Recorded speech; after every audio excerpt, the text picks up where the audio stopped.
Good evening. I'd like to welcome everybody to the August 12th City Council meeting. First thing we'll do is stand and say the Pledge of Allegiance.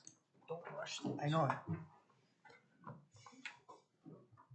Pledge allegiance to the flag of the United States of America and to the republic for which it stands, one nation, under God, indivisible, with liberty and justice for all.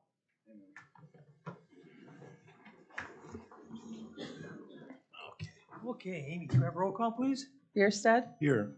Bjork, Here. Carroll, Here. Downey, Here. Morset, Here. Odine, here, Page. Okay, next move on to approval of the minutes from the July 22nd meeting. I move approval. Second. First and second on the meeting minutes. Questions or comments? All in favor? Aye. Opposed?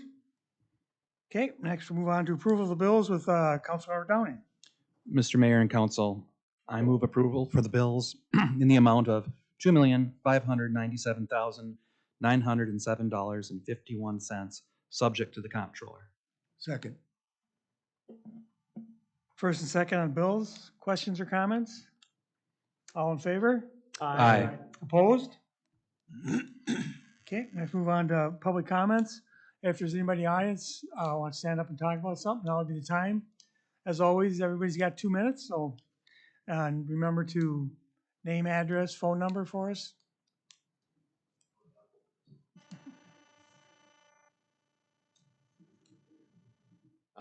Benjamin Fox, 2529 Paul Avenue, POWELL, Fox, FOCHS. Really briefly, there's been surrounding communities a lot of worry about e-bikes and e-bicycles. I know Hudson and Stillwater have had problems with it. I hope that the city can maybe clarify some of the rules of that, since there was a lot of people even in intervals over the last few days or weekends. I think it's a minor problem, but obviously it has health safety of underage kids or young. Secondly, as you had the strategic initiatives meeting here earlier, or workshop, during the discussion when they were looking at the master plans at both Hoffman, DeSanctis, and Glenn, the realization when the city went and bonded to do the pavilion there was a realization that Glen Park Phase 2 may not happen and budget cuts were there. I find it a little disappointing that you're spending more money on Glen Park before you're addressing some of the frankly structural problems at Hoffman. Many of the things at Hoffman were the jug handle and the basin were two big questions that the city did not have answers at that time.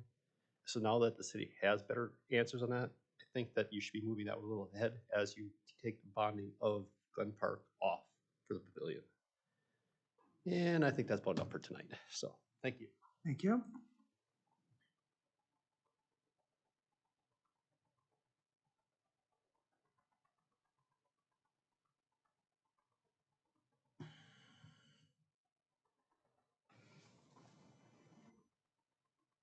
Okay, anyone else? Come on up.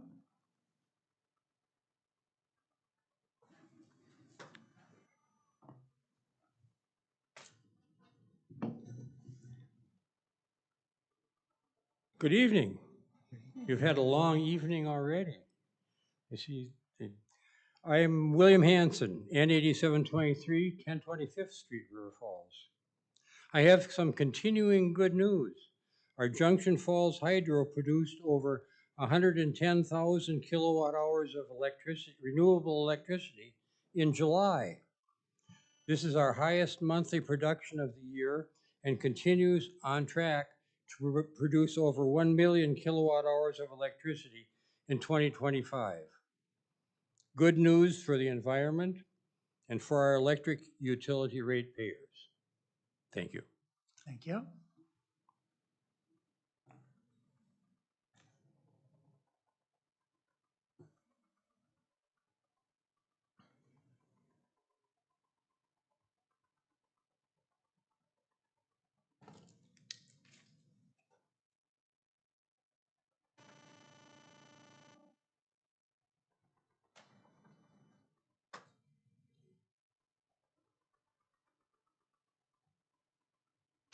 Good evening, Mayor, council members, and attendees. Sorry, Rhonda Klink, 511 East Johnson Street.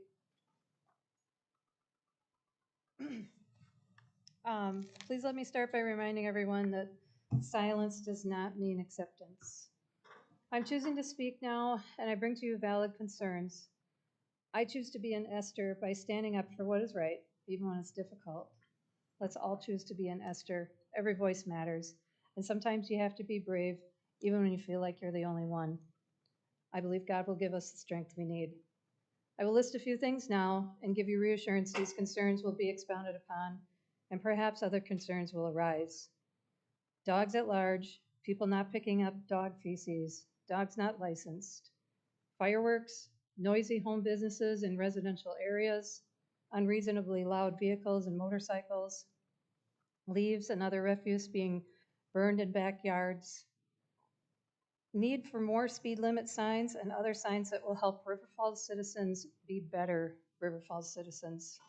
Too many people dismissing the laws and have little regard for others. Thank you. Have a blessed night.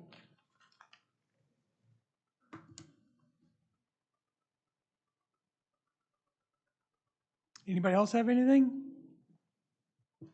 Mayor, I'd like to Yep. say something.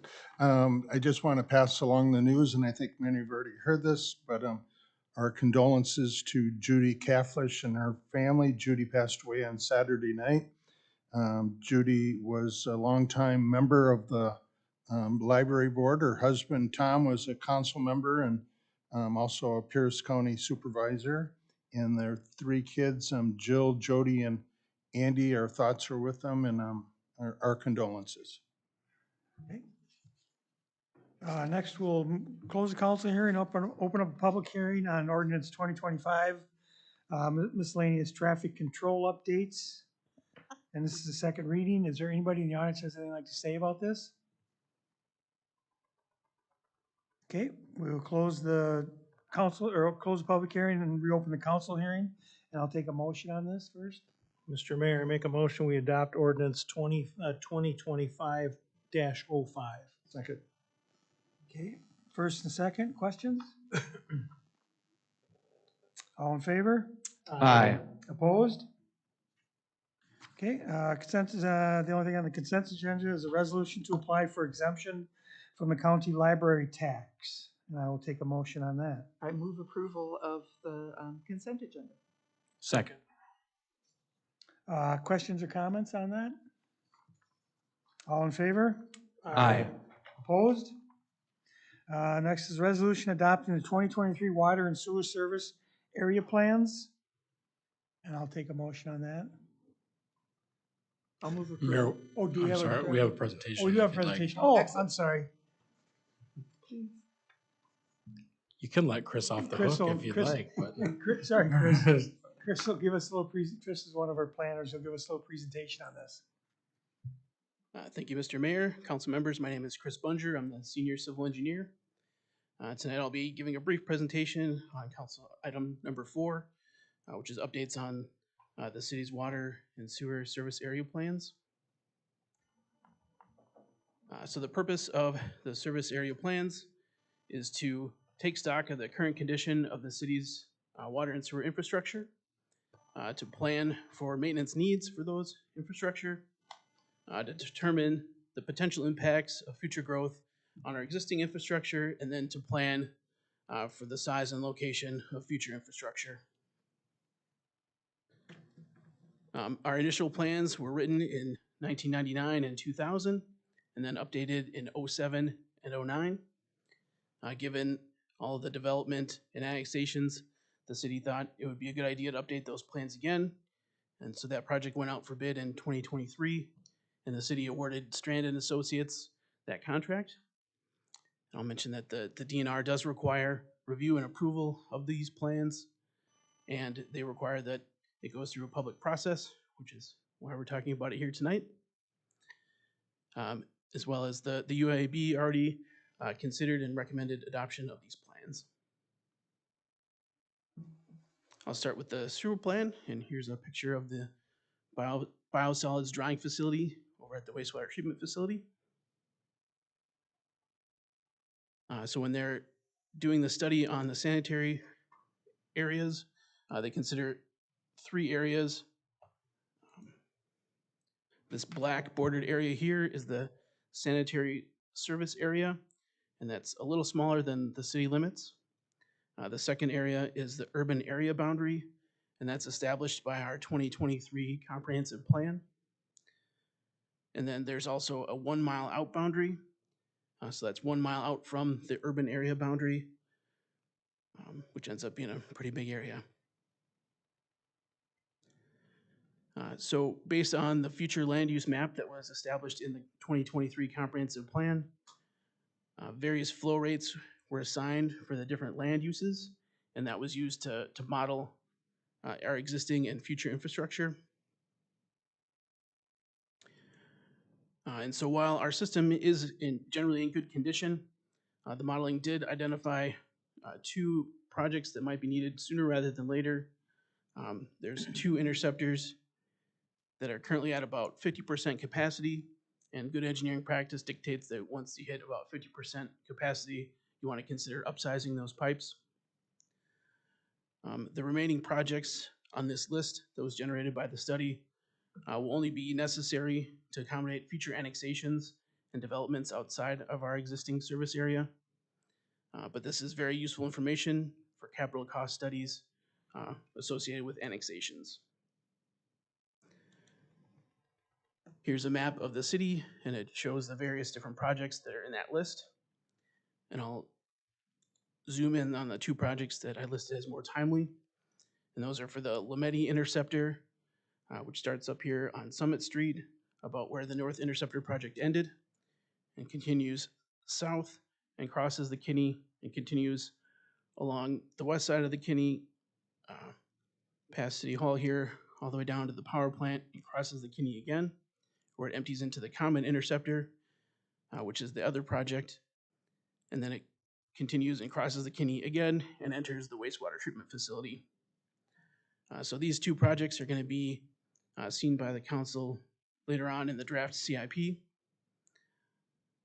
So the Lameti Interceptor project here is currently slated for design work in 2026, and the first half, which I believe is the north half of the project, is currently slated for construction in 2027, and the south half in 2028. And that'll be upsizing the existing 14 to 18-inch pipes up to 24 inches. And then, so the Lameti empties into the Common Interceptor with a few other pipes. And so that's currently slated in the draft CIP for design work in 2030 and construction in 2031. And that would upsize the existing 24-inch pipes up to 36 inches. And I'll mention that if the city council decides to move forward with the Kinney Corridor project, city staff would do our best to work with the Army Corps to coordinate these crossings here at the Kinney while they're doing their work, to try to do all the things at once in the dry.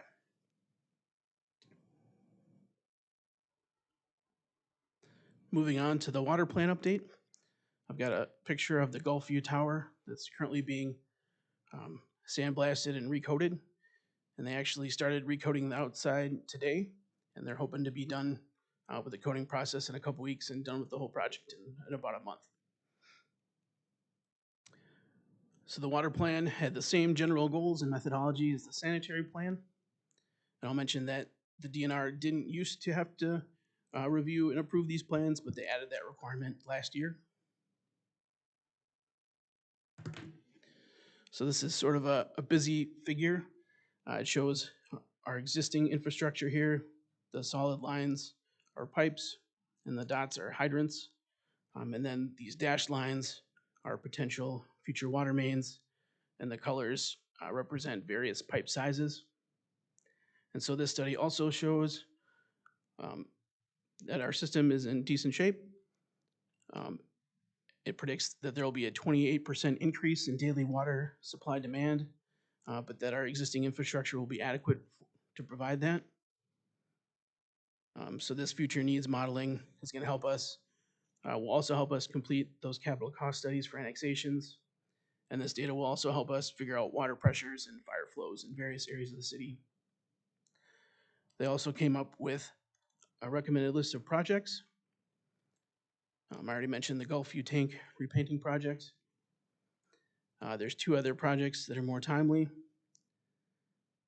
The first one is a new well in the north zone, and that would be to provide redundant supply in case the existing north booster station was to fail. And the other project would be to provide a new water tower in the east zone, and that's over by the Highview Meadows neighborhoods. And that's recommended to provide additional fire flow in that zone, as well as some more consistent water pressures. Those two projects for the well and the tank are in the draft CIP, with the well project currently recommended for 2028, and the tank project design in 29 and construction in 30. These projects in the yellow boxes are ones that would only need to happen to meet future demands dependent on future annexations and developments. And then the rest of the projects in this list are for various maintenance projects. And I'm happy to provide any clarification or answer any questions on the plans. Anybody have any questions for Chris? Chris, yeah, I have a question. And I think I got the answer once from Kevin, but besides the golf course, is there any other locations in the town or the city that doesn't use city water, that they have their own city water well? And then as well, is everybody hooked up to our sanitation? And the reason I say this, I just learned something this last week. It was interesting. My grandparents used to were the associate dental offices on South Main. They had a house there, and up to the mid-70s, every time they flushed the bathroom there, it'd go and drain into the South Fork. And I didn't realize that until this last weekend. But is everybody in the city hooked up to our sanitation? And do we have everybody hooked up to our water, except for maybe the golf course for their hydration or irrigation? Yeah, I would just say, I don't know of any of the sewers that are not hooked up. There's the golf course, and I think there's two other wells that are getting permitted and checked by the state every 5 years. Microphone? Yes, I can. Oh, night wasn't on. Yeah, I don't know of any sewer that is not connected to our sewer system within the city limits. Water, there's I think 3 wells that are being permitted by the DNR. One is the golf course, and there's 2 other ones where the customers are close to our system but not close enough, so we're allowing them to continue with the well. Does the golf course, do they use theirs only for irrigation, or is there water into the clubhouse? Their own water? I believe it's for irrigation. Only? Their irrigation. Okay. Non-potable irrigation. They're potable to the house, clubhouse. Thank you. Anybody else have anything for Chris? No? Thanks, Chris. Appreciate it. Thank you. Okay, let's go back to the resolution adopting the water and sewer service area plans. And I would take a motion on this. Mr. Mayor, I move that we adopt a resolution to adopt the city's updated water and sewer service area plans prepared by Strand Associates. Second. First and second. Any other questions or comments? All in favor? Aye. Opposed? Okay, next go into reports. We have the EMS Quarterly Report. I don't know if is there going to be anybody talking about this, or if we have questions about it. I can try to answer what questions I can. Otherwise, we can refer them to Alina for further follow-up if you have any. Anybody have any questions about the report? Okay, and then we can move on to Diane, the Comptroller's report. Okay, thank you, Mr. Mayor. The Comptroller's report for July 2025. General fund revenues through the end of July were $6,151,262, or 46% of total budgeted revenues for the year. Revenues in July included $32,690 for building permits, $11,408 for vehicle registration fees, $10,761 for park camping fees, and $9,993 for swimming pool fees. Expenditures through the end of July were $6,751,655, or 51% of total budgeted expenditures for the year. As of July 31st, 2025, net expenditures over revenues were $600,393. Thank you, Diane. Next, move on to Administrator's Report. Scott, if you have anything for us? I'll just make one, I don't know if it's clarification, but, so you've done the work on the resolution for the water and sewer service plans that meets statutory or the administrative, I guess, code requirements. And then as you heard in the presentation, you'll have further approvals that will occur as we do capital improvement project and then ultimately budgeting. Some of those most of those projects were already anticipated in all the rate case projections and things that we looked at. So there shouldn't be a significant change or impact based on the report, although there was some updating of pricing and other things that would be helpful. So hopefully you understood that there's projects that we need to do for our system regardless. There's projects that we only need to do if development requires it. And then there's a bunch of what we would consider maintenance projects where it doesn't really change the capacity or system size, but it's just keeping the existing system up going. So proud of the work that everybody's been doing on that to get our infrastructure in really good shape. Okay. Anybody have anything for Scott? I got a question for Yep. Scott. Scott, could you clarify on your administrator's report under community development, under building permits issued? I think the third column over, the second one to the far right, it says permit value December. Is that supposed to be July?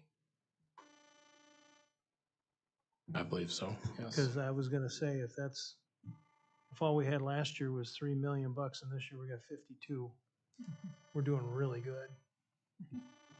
But I don't think that's the number. I mean, we're doing good anyway, but.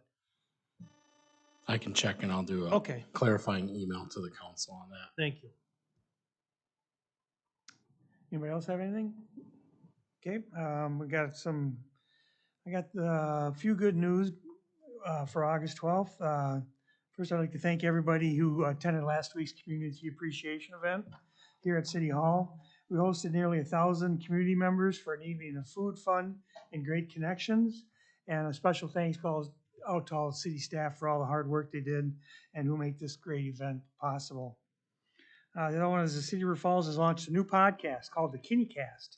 City Administrator Scott Simpson was the first guest on the podcast, which can be found on Spotify, Apple Podcast, or the city website at www.rfcity.org. Be sure to subscribe to the podcast to hear from city employees and learn about the work being done to make River Falls a better place. Okay, next we'll move into closed session per Wisconsin State Statute 19.851E for the following purposes: deliberating or negotiating the purchasing of public properties, the investing of public funds, or conducting other specified public business, whenever competitive or bargaining reasons require a closed session, to wit, property in the Whitetail Ridge Corporate Park. I move we move into closed session. Second. Okay, got first and second move into closed session, and can I have a roll call, please? Bierstead, Yes. Bjork, Yes. Carroll, Yes. Downing, Yes. Morset, Yes. Odine. Yes. Okay, we will move into closed session.